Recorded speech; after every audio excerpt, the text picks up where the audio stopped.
One case that specifically struck me and will stay with me for the rest of my life was it was a credible fear determination, which happens after the credible fear has already happened, and it's a separate interview, or it's a separate meeting with the asylum officer to receive whether the answer yes or no, whether she is credible or whether she is not credible. And it was a very, very young mother. She had the baby around 15 or 16, and she barely made it into the detention center herself before she would have just been considered an unaccompanied minor. And her little baby, we went back to the asylum officer's office, and credible fear determinations are normally a very quick process, normally 10 or 15 minutes. And within those 10 or 15 minutes, her little boy,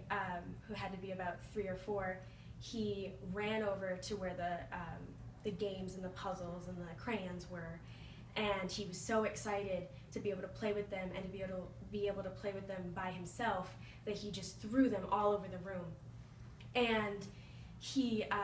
just wanted to play with every single toy, and he wanted to do it as quick as possible because he was just so excited. And then he started to play with some of the crayons like they were little action figures, and he had created a little family, and he started to talk to himself about how this was a family, and it was a mom and a dad and a son, and they were so happy together. And he just kept saying, we ate as much as we could, and we're so full. And it just really struck me because this little boy has never had that, and he certainly is not getting it at Artesia. And it was just his dream, and he was living out this fantasy that he doesn't have, and instead he's stuck in a detention center.